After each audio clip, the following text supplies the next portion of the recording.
تو سب سے پہلے جو میں آپ کو بات بتانے جا رہا ہوں یہ کسی بھی مسلمان سے برداشت نہیں ہوگی اور اس کے لیے بری خبر ہی ہوگی، کیونکہ اسرائیل نے غزہ کے اندر سیز فائر ختم کر دیا ہے اور انہوں نے ایک خطرناک اٹیک بھی کیا ہے جس کے اندر 25 کم از کم 25 لوگ مارے گئے ہیں اور اس کے اندر 200 لوگ زخمی ہوئے ہیں، کم از کم 200 لوگ یہ بتایا جا رہا ہے، اس سے زیادہ بھی ہو سکتے ہیں۔ رمضان کے اس موقع میں اسرائیل نے دوبارہ غزہ کے اندر بڑی تباہی مچانا شروع کر دی ہے۔ ذرا آپ ان تصویروں کو بھی دیکھیے، اس ویڈیو کے اندر غزہ کے اندر سیز فائر ختم ہو چکا ہے اور اسرائیل نے دھابڑ توڑ حملے شروع کر دیے ہیں اور کہا جا رہا ہے کہ اس پہلے حملے کے دوران ہی سینکڑوں لوگوں کی شہادت ہوئی ہے، سینکڑوں لوگوں کی، مطلب ایسے زیادہ بھی ہو سکتے ہیں لیکن یہ بات صرف بتائی جا رہی ہے پہلے حملے کے اندر ہی۔ ہم آپ کو یہ ویڈیو مکمل نہیں دکھا سکتے، اس کے کافی سارے کلپس جو ہیں وہ کٹ کر دیے گئے ہیں، کیونکہ اگر آپ کو ہم یہ ویڈیو مکمل دکھائیں گے تو یوٹیوب کمیونٹی گائیڈ لائن کا مسئلہ ہو جائے گا، بہت ہی زیادہ بھیانک ہے اس ویڈیو کے اندر۔ اس کے علاوہ غزہ کے اندر کھانے والی چیزوں کو روکا جا رہا ہے،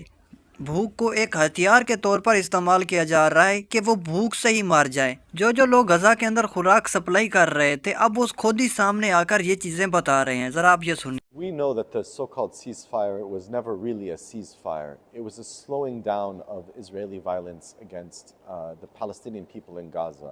And now what we're seeing today with Israel denying humanitarian aid yet again is how Israel is using humanitarian aid as a weapon and as a bargaining chip. They use it as leverage in trying to pressure Palestine. So they're using the lives of Palestinian civilians to negotiate.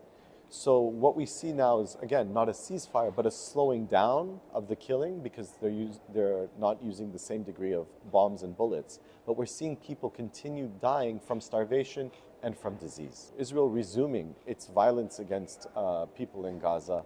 And the اس situation... video کو ہم الگ سے تو نہیں دکھا سکتے لیکن اس ویڈیو کے اندر ہوا کیا وہ میں آپ کو بتا سکتا ہوں۔ اس خوبصورت چہرے کے پیچھے ایک شیطان چھپا ہوا ہے۔ اس لڑکی نے کہا ہے کہ غزہ کے اندر کوئی انوسنٹ نہیں ہے، سبھی کو مار ڈالو، سبھی کو راکھ کر ڈالو۔ اس سے یہ چیز بھی ظاہر ہوتی ہے کہ اسرائیل کے جو لوگ ہیں وہ بھی چاہتے ہیں کہ غزہ نہیں رہنا چاہیے، سوچ ساروں کی ہی گندی ہے۔ ویسے آپ نے یہ چیز تو سنی ہوگی کہ دوسروں کی شادی میں آمہر نہ جائے، بھائی ان بندوں کو دیکھیے، یہ غزہ کی زمین کے اوپر ہی کھڑے ہیں اور غزہ کی زمین کے اوپر کھڑ کر غزہ کے لوگوں کو ہی پتھر مار رہے ہیں اور ان کو تنگ کر رہے ہیں، مطلب ان کو وہاں سے بھگانے کے چکر میں ہیں۔ اب آپ ذرا خود ہی اندازہ لگائیے، اتنی ساری ویڈیوز بن رہی ہیں، اس کے اندر سارا کچھ کلیئر دکھا رہا ہے، اس کے باوجود بھی کوئی کچھ نہیں کر رہا، مطلب سارے کے سارے جو اسرائیلی ہیں وہ اسی ہی مقصد کے لیے لانچ ہوئے ہیں کہ کسی نہ طرح سے غزہ کو خالی کرنا ہے۔ اس کے علاوہ اسرائیل کے اندر جتنی بھی جیلیں بنی ہوئی تھی وہ ساری کی ساری غزہ کے لوگوں سے بھر گئی ہیں، جس کے اندر غزہ کے لوگوں کو ٹارچر کیا جاتا ہے۔ اب اسرائیل نے فیصلہ کیا ہے کہ وہ اور اسی طرح کی جیلیں بنائے گا اور وہ اپنی زمین پر نہیں بنائے گا بلکہ غزہ کی زمین کے اوپر ہی اسی طرح کی جیلیں بنائے گا اور انہوں نے بنانا سٹارٹ بھی کر دیا ہے۔ اور ابھی اس نئی جنگ کے دوران، مطلب جو پہلے ہوئی ہے اس کے بعد جو اب سٹارٹ کی گئی ہے،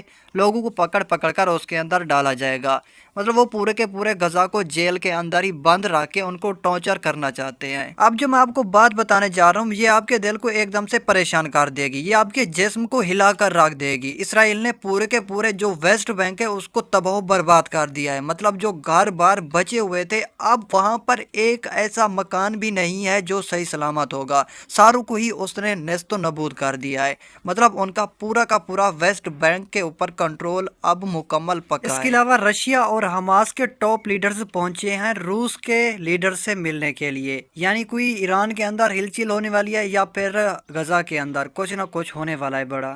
اب ذرا اسے دیکھیے، یہ ہے F-35، امریکہ نے 3 نئے اور اسرائیل کو F-35 سونپ دیے ہیں اور شاید یہ سب کچھ غزہ کے لوگوں کے لیے ہی ہو رہا ہے۔ امریکہ اسرائیل کو فل تیاری میں لانے کی کوشش کر رہا ہے اس ٹائم۔ اس کے علاوہ اسرائیلی یہودیوں کا بیت المقدس میں تیزی کے ساتھ آنا جانا جاری ہے۔ دوسری سائڈ ٹرمپ ہر جگہ اپنے قلعے ہی گاڑنا چاہتا ہے اور وہ اپنے آپ کو مضبوط کر رہا ہے۔ لبنان کے اندر جو وہاں کا آرمی چیف تھا، ٹرمپ نے اسے پریزیڈنٹ بنایا ہے اور وہ صرف ٹرمپ کے کہنے پر ہی ہوا ہے، مطلب وہ اس کا اپنا بندہ ہے، جو کچھ کرے گا وہ ٹرمپ کو جی حضور والی بات ہوگی بس۔ اس کے علاوہ ٹرمپ یہ بھی چاہتا ہے لبنان کا جو سب سے بڑا بینک ہے اور اس کا ہیڈ آفیسر بھی وہ اپنی مرضی سے ہی بٹھانا چاہتا ہے، تاکہ جب کوئی مسئلہ ہو تو وہاں پر